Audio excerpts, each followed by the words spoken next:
Merry Christmas. It's Rob and Lizz in the morning, his radio, which I would agree with Liz on this. 100% agree. Well, I am going to say I don't necessarily agree with what I read about men being clueless. I am. About buying gifts for their wives. I'm totally there. Are you? Clueless.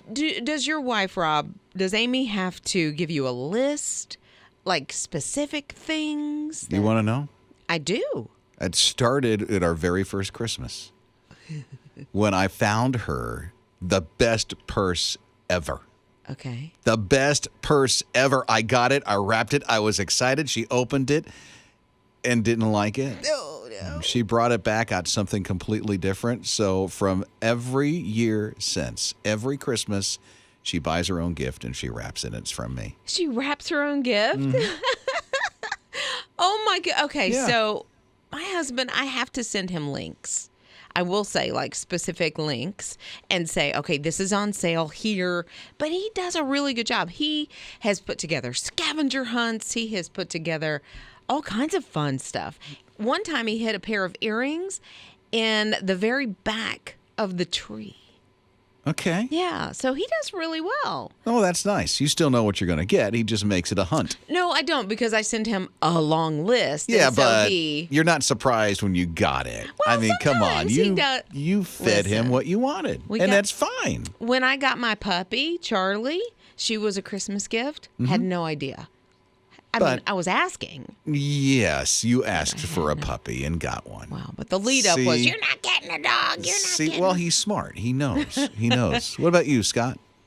Well, I tell my wife to be very specific, so she gives me a list of sizes, colors, and everything. And so I'll go through that list and pick some things out, and everything I get, you better believe there's a gift receipt with it. Scott is clueless. I'm clueless. See, I know I am. I don't think you're clueless because you know what you need to do, and so therefore you are clued in. My son has the perfect girlfriend, what she does for him for Christmas. What? PowerPoint. A presentation? She put together a PowerPoint for everyone in her family for her gifts. She did a presentation? I guess, yeah. She put This together. is what I would like, sat everybody down and did a TED Talk. Well, listening to Rob and Lizz in the morning. His radio. Evidently, it's pretty common. Don't give up. Husbands are clueless when it comes to Christmas gift buying. But it's okay because there are ideas, things that we can do. Pam texted in. She said she and her girls make Pinterest boards. And so on one of them, she titled Things I Would Like to Have. She said you just put the links there and it has the pictures that, go to the links. And so it's easy for him to go on Pinterest and see what they want and do. He's got to know what Pinterest is. Well, yeah, but I think that's fairly easy. I hope so. To navigate that rather than that's having to a good idea. I think so, too. I never heard of anything like that. And then Beth texted and she said, so all through the year, I send my husband links to things that I would like, whether it's for Christmas or the birthday. And then out beside it, she'll put gift idea. So all he has to do is search all the conversations. Because if you go to the search engine at the top of your text and put in Christmas or gift idea, then all of their conversations will come up. Nice idea, Beth. That is nice awesome. Idea. Tasha's here at 800-447-7234. Okay, Tasha, what about you? My sweet husband has not a clue. I started the first year of marriage, I said, okay, you just go get me whatever you want. Well, he got me clothes that were way too small and a lot of chocolate. I mean, it was precious. It was so sweet. I'm like, oh, my gosh, I'm so thankful he thinks I'm this size. I'm a sale shopper, so what I do is I buy what I really want, and then I go hide it, and then I tell my husband, okay, pick from my box things I love that I haven't actually used yet and wrap it and surprise me. And that's what we've been doing for the 13 years we've been married. How many things do you have in this box? Well, it's now a closet. You're listening to Rob and Lizz in the morning. On His Radio. It's Rob and Lizz in the morning, his radio. Merry Christmas. I love conversation starters. I just saw this thing that said, if someone is single and you are looking to meet someone, take your dog, take your cat, take your parakeet to the park. Like wherever. What? Yeah. You take your parakeet? Well, hey, if that's your pet, that's a conversation starter. Why you got that parakeet with you at the park? I don't know, walking around with a cage? But you know what, right? Or just I saw it as on the shoulder. No. Like a little arg. parrot. That would be a big parrot. It was. A little parakeet in a cage. But This listen. yellow thing. See what it just did there? I think it would propel some people. It's like, wow. Oh, I don't. Now there may be people Put that it in think put it in the wagon. Walk down the park. There you go. a collar, a little teeny tiny leash. Oh, wow. Guess- Want a cracker? But it just started a conversation. So the point is proven. Yeah, right. I think. Okay, Scott, your wife is like a cat person, and you are. How did Yeah. you meet? Was it the cat thing? Well, we didn't have the cats with us, but it definitely was kind of an icebreaker, a conversation starter to help us, get How to know did that each even other. come up? Yeah. I don't know. She may have seen like a cat hair on my shirt or Wait, something. Hey there, you like cats? wait. So, okay, let me see. Where were you? Where were you when this happened? Well, we actually met at a wedding. Okay, so you're at a wedding. Yeah. And you're covered in cat And here you hair. are in the suit, and she goes, Yeah. cat hair? Excuse me, you got a little something there on your shoulder. Oh, yeah. Catnip dust hanging that out of off. the pockets. That's cat hair. I'm a cat person, too. I can see this conversation going. See? Wow. There you go. And then just went from there. You're listening to Rob and Liz in the morning. On his radio. Okay, the icebreaker. You know how you got to get a conversation started somehow. Yeah, you have to make that connection with a potential significant, your spouse, your Yeah. future honey, your schmoopy. Yeah. What? Your schmoopy. Snoopy? No, schmoopy. Snoopy? Schmoopy. Snoopy? Why are you saying Snoopy? Because it sounds Woodstock? like you're slurring your words. Schmoopy. That's Snoopy. your endearment, your little nickname for your honey. Okay, so for Jake, Jake's the single guy around here. Okay, Jake, pets. What would you connect with? Definitely a Doge, A what? a dog. My word. So a Snoopy. Evidently. Schmoopy. A Snoopy. A certain breed? Pretty much any of them will do it for me. I love me some dogs. Okay, well, he likes the dogs. Yeah, I love some dogs. So Kim is a little different at 800-447-7234. It would be possum.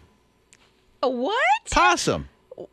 There's an icebreaker for you. Yeah, it is. Why is that, Kim? Yeah, I was about 11 years old, and my dad rescued her from getting hit. She was a baby, and we had her for about 3 years, and her name was Emma, and she literally thought she was a dog. My mom would tie her up in the front yard to let her get exercise, and she had more than a couple of cars slam on their brakes and yell out, "That's the most ugliest dog we've ever seen." And my mom's on the porch going, "How rude! You are so rude!" You're listening to Rob and Liz in the morning. On his radio. It's not every day that a daughter has the opportunity to help her mom deliver a baby. Not every day, that's for Yeah. sure. Here's this young girl. She's 10 years old. Her mom's on with 911. I think my baby's coming. And sure enough, could not get to the hospital. Good grief. So it was time for this 10-year-old to jump into action. Little baby was born. Jeslyn is her name. Good. Big sister. Oh, by the way, I love it because big sister, who's 10 years old, her name is Miracle. Oh, I love that. So Miracle delivered her sibling. And you know what? She will probably think and always be that miracle for her. Right? Yeah. Her sister's name, by the way, is Jalen. Or Jayla. Jayla, not Jeslyn, I think is what I said, but Jayla. Pretty neat. So, and she's a big sister, ready to be a little mama to help out Big Mama. Listen, they already have that bond. I mean, from the get-go. If you're that involved, there's a bond there forever. And so now she's been recognized by the city and the fire department as that miracle. I wonder if she's going to be a nurse in her future. Rob and Liz in the morning. His radio. So over Thanksgiving, Stuart and his family, they took off on a family trip. They were traveling from Florida to Louisiana. Oh, that must have took forever. 55 million people on the road? Come on. Yes, and they had the family dog with them, Sam. So they're all packed up in the car, got the luggage, got the thing, got the dog in the back seat. They stopped multiple times to get gas. Every time, Stuart was very good about making sure that the car was locked, except for one time. He gets out, leaves the car unlocked, goes to the back. I don't know if he's, pumping gas, what he's doing. All of a sudden, a sedan pulls up beside him. Somebody jumps out, steals the car. Oh, get out. Really? And the dog is still in the car. No. Sam is so still... they jacked the car and the Yes. dog's still in it. Yes. Oh, that's horrific. So, days go by. Finally, the dog was found. Sam was found. They don't know who took Sam. They've got surveillance video. They've got they have not gotten the car back yet. But they got what was most important. Sam has been returned to the family. Oh. Yeah. I don't want to say the carjackers had heart, but at No. least they let the dog go. Right. In my heart, I hope they let him out at an animal shelter. I probably don't really believe that happened. They probably just dumped him out somewhere and somebody saw the lost dog signs or on social media and were able to get Sam back with the family. That's good. It's so good. That's the most important part. Very most. Rob and Lizz in the morning. On his radio. This is huge. The fossil of this turtle, which is intact, is over 2 tons. 2 tons? Yeah, and it's 12 feet. It's humongous. They say it's the size of a Mini Cooper. That's how big this turtle is. I love turtles, but I don't want to run up on that guy in the ocean. Right? Yeah, but they say that it was prehistoric. They'll tell you millions and millions of years ago. If you look at the Bible, it doesn't seem like it's that old. No. However, they did find it, and it's humongous. I mean, to come up on something that's that huge of a size. Right. And intact. That they were able to find. Wow. If we get out and explore, and I'm not much of an explorer. I wish I were more like that. The things we could find, even in our own backyards, what could be unearthed? Wow. What have you found? No, in your backyard? That's what I just said. I'm not an explorer, but I do have friends. They have found things from Civil War, like ammunition, that kind of thing. Wait a minute. Do they have the metal detectors? They have the metal detectors. They have kids, so maybe it's the boys that are they don't need metal detectors when you have 8-year-old boys. And I don't know why. And metal detecting is a huge thing for a lot of people, but I go back to when I was a kid, when there are the grandpas that have the socks up to their knees. With the white tennis shoes. The white tennis shoes or the sandals. Yes. The hat on, going through the beach, because I grew up in Florida. Right. Just going and trying to find stuff. Okay, get that out of your brain and then go get you a metal detector. Rob and Lizz in the morning. On his radio. It's not real. That's what Dottie would tell you. And then a friend invited Dottie to this concert a couple of weeks ago. And our His Radio Fun Patrol is there. And during this concert, something happened in Dottie's heart. And she walks up to our Fun Patrol, a table inside a concourse. And she's very interested in this whole Jesus thing and being born again and becoming a believer. And she's like, I don't know if I can. And they talked to her and they prayed. And Dottie went to church last Sunday, yesterday. What in the world? Whoa. Wow. Hello. Come on. It's real. And now Dottie, who was an atheist, is now a believer. And this Christmas is going to be so different for her. She's all in. The tears. She wanted a Bible. She is on that journey to learn Jesus and have that relationship. You did that. You did that because you support this radio station so that we could have a Fun Patrol at that concert where Dottie needed that encouragement and needed that message of Jesus. I wonder how many Dotties you could help today. Hey, listen, next week, we had to postpone. We usually do this in October, but we had to postpone our Sharathon, which is the way that we raise the operational budget for this listener-supported outreach, and it's next week. It begins next Tuesday, December the 6th.